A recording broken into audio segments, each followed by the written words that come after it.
Halo teman-teman, halo semuanya. Selamat datang kembali di channel saya di video yang terbaru. Om Swastiastu, Rahajeng Rauh, Ring Bali. Selamat datang di Bali. Saya sekarang sedang berada di pusat kota Denpasar, tepatnya di depannya kantor Gubernur Bali di Jalan Basuki Rahmat. Nah, saya sudah tiba di sebuah lapangan yang sangat besar atau bahkan yang terbesar di kota Denpasar dan juga di Bali. Namanya ini Lapangan Puputan Margarana, atau dengan kata lain lapangan Puputan. Ya, jadi sekarang saya ingin mengajak kalian memasuki sebuah museum yang sangat terkenal dan yang sangat unik. Nah, itu dia teman-teman. Langsung di tengah-tengah di pusat lapangan Puputan ini namanya Museum Bajra Sandi. Jadi menurut saya ini salah satu museum yang paling unik di Indonesia. Bisa dilihat ya, bangunannya itu seperti mirip bahkan kayak candi gitu ya. Dan ini bentuknya bukan seperti gedung, tetapi ya seperti itu. Berbeda dengan museum lain yang merupakan bangunan biasa. Ya, ini pasti pagi, masih sepi, sejuk sekali. Nah, di video kali ini saya akan memasuki museumnya dan menunjukkan dalamnya. Jadi stay tune sampai pada akhir videonya ya. Oke, baiklah, itu saja. Sekarang saya akan ke sana dan saya akan masuk ke dalam museumnya. Saya pause dulu. Ya, menuju ke sana OTW. Jadi sayangnya kita tidak boleh menginjaki rumputnya, jadi kita harus berjalan di trotoarnya. Jadi bisa dilihat di sini dijadikan sarana olahraga. Banyak sekali kegiatan olahraga, tapi paling umumnya adalah jogging dan jalan-jalan. Enak sekali ya di pusat kota Denpasar, tapi rasanya tuh lega sekali, besar sekali ya. Ini tanah penghijauan ya. Oke, ya masih jauh, saya pause dulu bentar lagi. Nah teman-teman, saya kan memasuki area ini dari arah utara, dari depannya kantor gubernur. Jadi sayangnya untuk pintunya masih ditutup, jadi mungkin saya harus ke sebelah sana ya, di balik ini ya. Tapi gak apa-apa, saya akan menunjukkan dulu ini bangunannya. Jadi ini 100% khas Bali. Ada 2 gapura di depannya, atau kalau di Bali itu namanya Candi Bentar. Nah itu seperti candi sekali ya, ada kayak seperti mirip Candi Borobudur, ada stupanya ya. Dan kemudian itulah atasnya, keren sekali. Oke, saya lanjut lagi perjalanannya, saya pause bentar. Oke teman-teman, setelah kurang lebih ya 15 menit lah berjalan kaki, saya sudah tiba di pintu masuk bagian selatannya. Nah di sini gerbangnya dibuka, di sini juga ada tiket loket tiketnya. Jadi bagi para pengunjung harus masuk menggunakan tiket dan kemudian baru boleh diizinkan masuk. Ya, ini dia sekali lagi untuk eksteriornya. Setelah ini saya akan langsung masuk ke dalamnya, oke?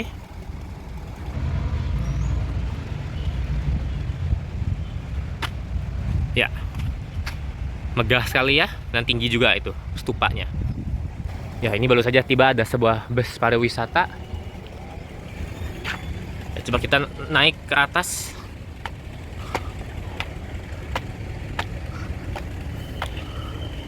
Nah, jadi kalau lapangannya namanya Lapangan Puputan.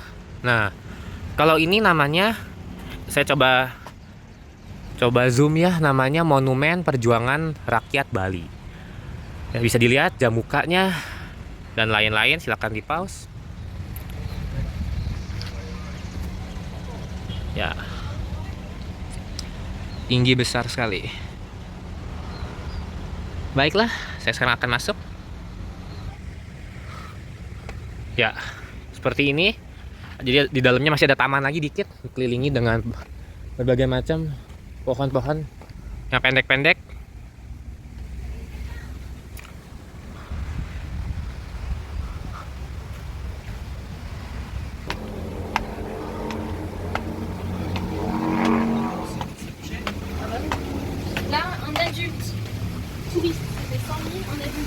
Ya.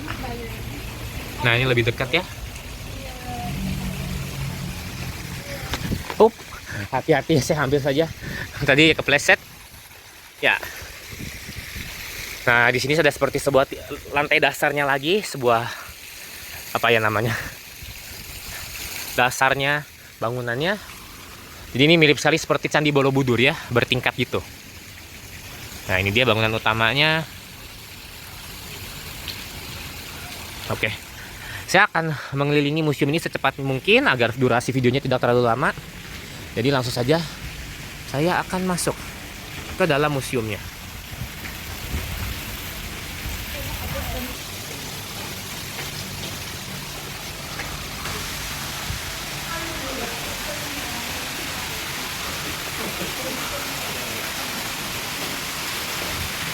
Oke, jadi ini unik ya, persis di dasarnya stupanya terdapat sebuah kolam yang besar, kolam ikan dan kolam air mancur. Ya, keren sekali ya. Nah, jadi museumnya itu kalau saya ingat-ingat ya ada di atas ini. Jadi kita harus menaiki tangganya. Oke. Nah, di sini ada seperti denahnya, struktur bangunannya dan lain-lain. Oke. Baiklah. Sekarang saya akan naik ke atasnya.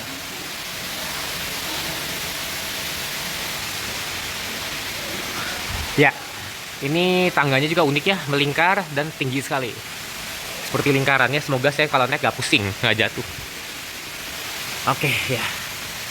Kita naik lagi ke lantai selanjutnya.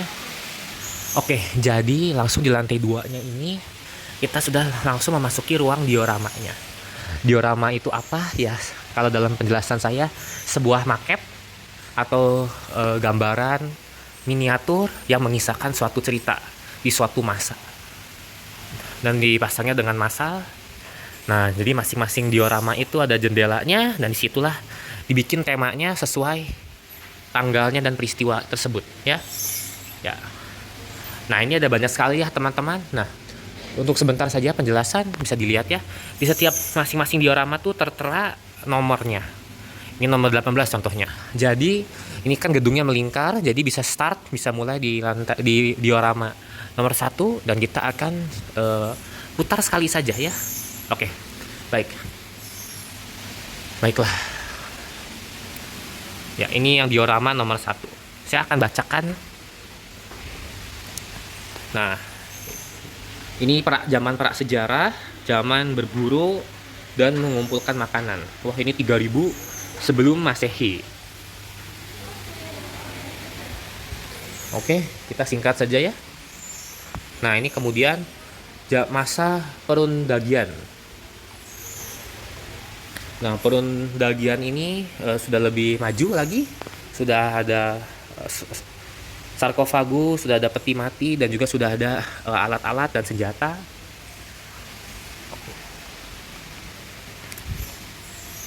Nah, jadi di setiap diorama ini bawahnya ada deskripsi, ada informasi tertulis dalam bahasa Bali, kemudian bahasa Indonesia, dan kemudian dengan bahasa Inggris. Ya, ini kemudian namanya Prasasti Sukawana, ini tahun 700-an ya. Ini saja sudah 1300 tahun yang lalu. Jadi sudah ada meditasi. Ya, keren ya.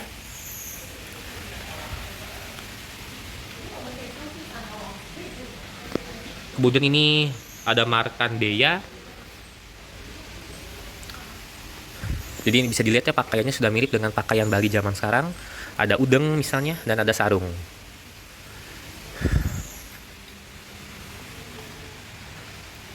Ya, ini namanya Sri Kesari Warmadewa. Jadi ini sedang mengkonstruksi sebuah tugu. Nah, ini terletaknya di Sanur. Nah, seperti itu ya pelabuhan Sanur zaman dulu. Jadi itu umur tugunya sudah 1000 tahun, lebih 1 abad ya. Luar biasa. Masih Warmadewa ini ada tokoh namanya Gunar Priya Dharma Patni. Oh, bisa dilihat jadi tahun 900-an atau 1000 sudah ada sistem kerajaan mungkin ya. Arsitekturnya juga sudah lebih modern, sudah lebih advance gitu. Sudah ada candi bentar atau gapura. Ya. Jadi ini ada namanya sistem kerajaan ya. Oke, kita lanjut lagi. Nah, ini namanya konsep kahyangan. Nah, itu pasti latar belakangnya adalah Gunung Agung. Nah, di tahun ini, tahun 1100-an, ini sudah terkonstruksi Meru ya. Meru namanya. Contoh Meru itu adalah Pura Ulundanu. Ya. Nah, ini namanya kehidupan Banjar namanya. Ini mirip pendopo ya kalau di Pulau Jawa. Nah, bayangin teman-teman, di tahun 11 Masehi, tahun 1100-an, sudah ada yang namanya sistem subak. Subak itu apa? Ya kalau dilihat dari gambarnya, subak itu merupakan sistem sawah. Gimana sawahnya itu dibikin untuk menyerupai seperti sebuah tangga gitu. Nah, kemudian sisanya ditanamkan benih untuk dipanenkan dan dijadikan makanan. Sayur-sayuran mungkin ya.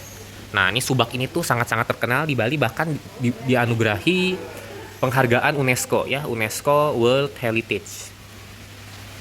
Hebat sekali ya, sudah canggih banget.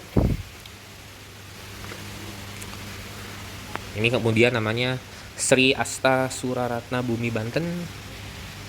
Sudah tahun 1300-an. Sudah lebih banyak lagi pembangunan.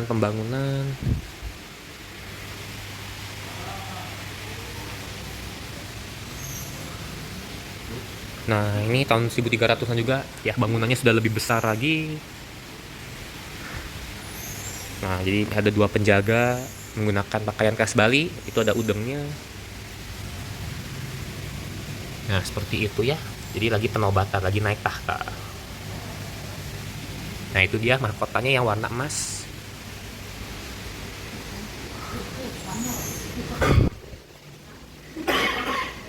Nah, ini ada namanya pembangunan Pura Dasar Gelgel atau Gelgel, maaf kalau pengejaannya salah.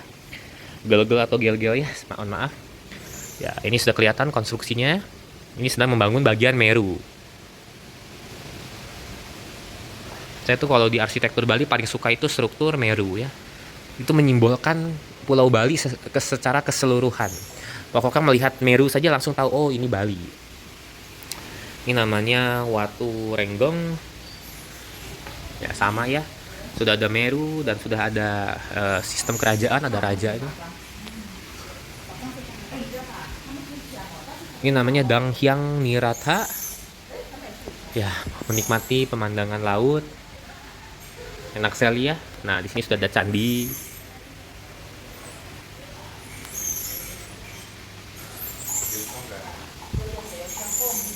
Nah, ini mungkin namanya masa Golden Age ya, masa kejayaan.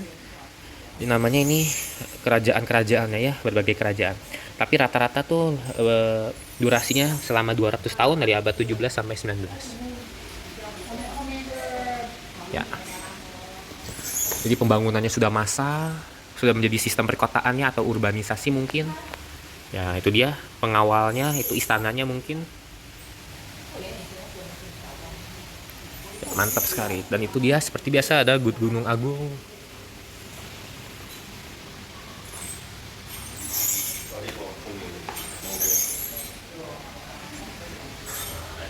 Nah, ini ya. Jadi ada seorang raja namanya Patih Jelantik yang merobek ini sebuah surat gubernur jenderal. Bisa dilihat orang yang berpakaian baju biru itu orang Belanda, pasti pegawai VOC ya. Mungkin sedang meminta tanah atau lahan di Bali. Tentunya akan ditolak ya, dan mereka Belanda itu penjajah. Nah, inilah, ini kisahnya sangat sedih sekali, namanya ini perang Jagaraga. Ya, jadi VOC ini sudah menyerang Pulau Bali. Bisa dilihat ya, itu seperti sebuah bentengnya terbakar dan terjadi pertumpahan darah, ada peperangan antara masyarakat Bali dan para penjajah VOC.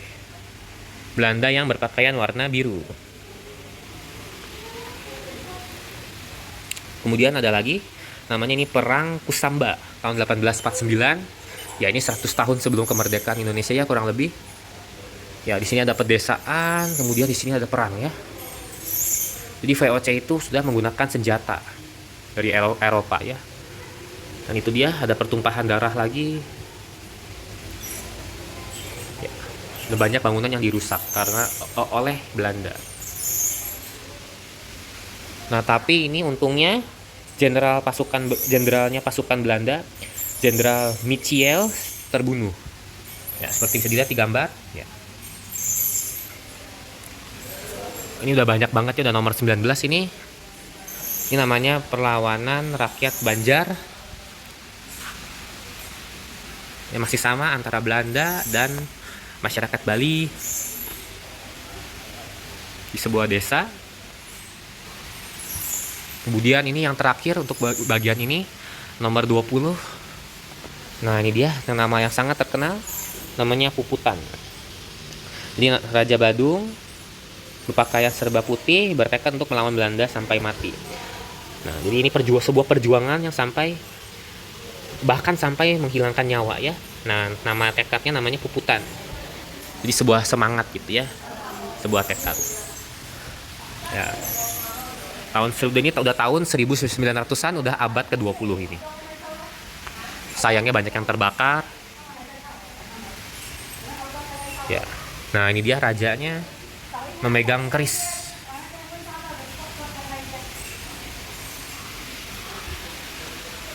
Oke. Nah, di sini udah lihat ini udah nomor 1 lagi. Nomor 1 lagi kan dari awal. Nah, ini kan 20 yang terakhir. Nah, sekarang kita pindah ke ini namanya putaran kedua. Mulai dari angka 21 sampai selesai ya. Nah, ini ada persiapan sebelum melawan Belanda. Ya, pasukannya sudah dipersiapkan dan dipersenjatai.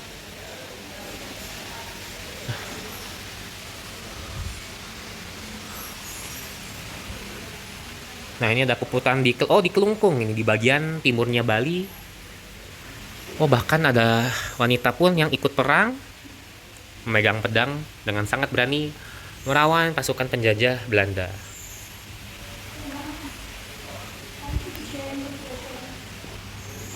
Nah, ini namanya bangkitnya organisasi pemuda.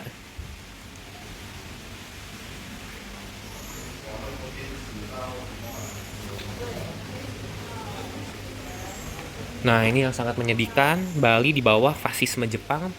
Jadi seperti kalian tahu dalam sejarah Indonesia tuh paling utamanya pernah dijajah oleh dua negara lain, yakni Belanda selama 3,5 abad atau 350 tahun, dan juga Jepang selama 3,5 tahun ya, dari tahun 42 sampai tahun 45. Nah, ini dia, ini pasti namanya Romusha, kerja paksa, pasti ada pembunuhan dan penyiksaan ya, itulah kejahatannya Jepang. Kemudian inilah namanya menyebar luaskan berita proklamasi. Oh iya, nah inilah momen-momen yang sangat-sangat penuh kebahagiaan. Latar belakangnya ada Gunung Agung. Nah, ini dia detik-detik proklamasi didengar di daerah Bali. Jadi sang merah putih telah dikibarkan. Kemudian ini ada pusat komando pemuda.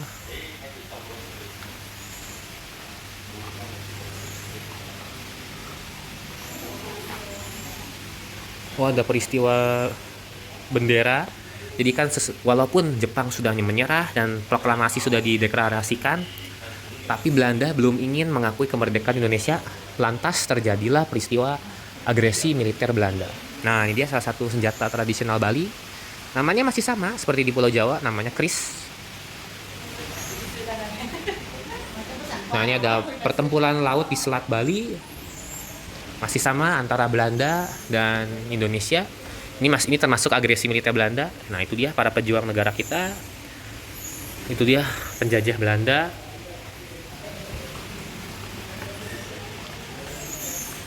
Nah, serangan terhadap Tangsi Nica.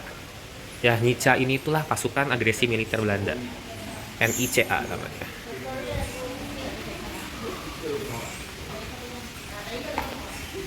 Oh, ada namanya nih. DPR Sunda Kecil. Apa itu Sunda Kecil? Jadi itu sebuah istilah yang untuk menyebut jenis-jenis kepulauan di Indonesia. Sunda Kecil itu ya Bali, Lombok, NTB, NTT sampai Pulau Timor. Kalau Sunda Besar itu Sumatera, Jawa, Kalimantan, dan Sulawesi. Dan juga mungkin kadang-kadang termasuk Papua juga. Karena Papua itu lokasinya paling timur. Pertempuran di Tanah Aron masih melawan Belanda.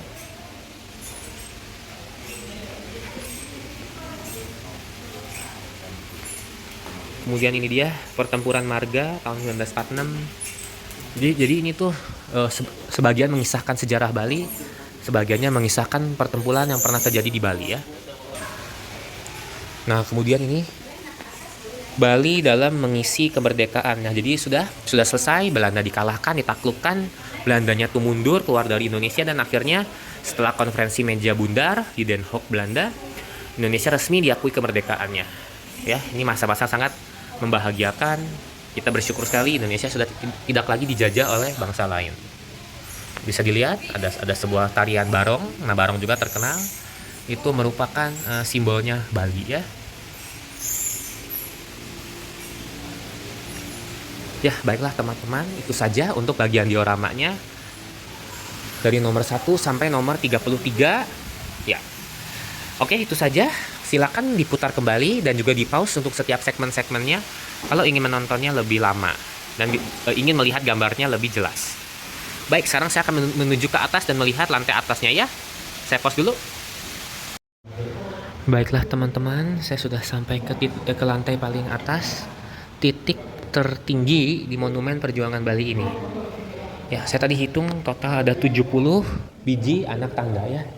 Lumayan capek ya, 70 anak tangga. Nah, yang terbaik dari atas ini adalah pemandangannya. Pemandangan bird's eye view 360 derajat. Bisa menikmati pemandangan sekitarnya ya, terutama daerah Denpasar, Kute, Nusa Penida, dan Gunung Agung. Nah, kita lihat yang sebelah sininya dulu. Nah, di situ bisa dilihat ya. Di situ ada sebuah gereja. Nah, itu ya dia. Bentuknya mirip pura, tetapi sebenarnya itulah sebuah gereja Katolik bergaya berarsitektur Bali. Oke, keren sekali. Nanti saya akan ke sana sesudah ini. Nah, di kejauhan itu bisa dilihat ya. Ada itu patung GWK. Nah, itu dia, bisa dilihat, saya coba zoom. Nah, itulah sebenarnya struktur tertinggi di Bali, ketinggiannya tuh 100 atau 200 meteran. Sekaligus juga termasuk patung tertinggi di Indonesia dan masuk 10 besar patung tertinggi di dunia. Nah, itu semua kota Denpasar.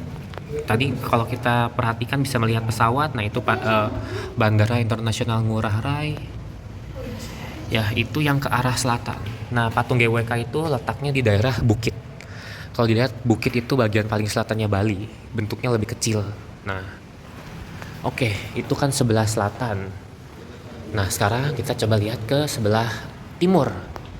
Nah, ini juga indah. Coba ya, saya coba zoom. Nah, bisa dilihat di kejauhan sana, kita bisa melihat pantai. Nah, itu merupakan, bukan pantai, maaf, itu laut. Biru sekali, indah sekali. Nah, disitulah Pantai Sanur ya, pantai bagian timurnya Bali. Kalau Kute dan Seminyak, Canggu itu bagian baratnya. Nah, di situ kelihatannya seperti sebuah gunung atau bukit, tapi bukan. Itulah Pulau Nusa Penida ya, dimana kita bisa menemukan pantai kelingking ya, yang bentuknya seperti dinosaurus. Nah, pantai kelingking itu pantai terindah katanya di Bali, di Provinsi Bali, dan juga salah satu yang terindah di dunia. Ya, itu dia Nusa Penida. Walaupun bukan Pulau Bali, tapi masih masuk Provinsi Bali. Dan kemudian yang terakhir, kita coba melihat ke arah utara. Nah, di utara ini kita bisa melihat, nah ini itu dia lapangan Puputan, tempat tadi kita memulai video ini. Di situ ya, dia tiang benderanya, persis di depan kantor gubernurnya Bali. Ya, lebih sepi ya daerah utara. Nah, bisa dilihat, coba saya zoom. Nah, itu dia yang tadi kita lihat di diorama, gunung tertinggi di Bali, Gunung Agung. Ya, Gunung Agung ini yang tertinggi dan juga tempat terbaik untuk hiking di Pulau Bali. Jadi bayangin, itu sebenarnya jaraknya jauh ya, mungkin 100 kilometeran ya. Lokasinya kan di daerah utara atau timurnya Bali, di daerah Karangasem gitu. Sudah dekat Singaraja. Nah, tapi dari sini, dari selatan di Denpasar pun kelihatan. Itulah Gunung Agung. Saya belum pernah ke sana, tapi semoga suatu saat bisa ke sana.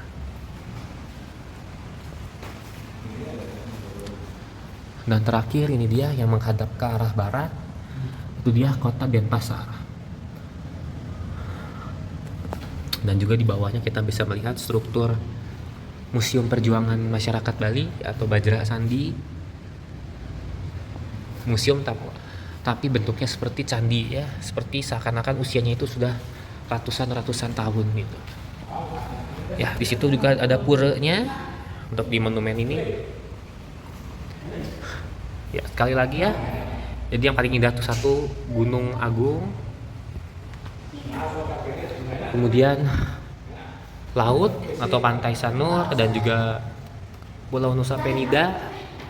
Dan di situ ada patung GWK dan gereja yang bergaya arsitektur Bali. Ya.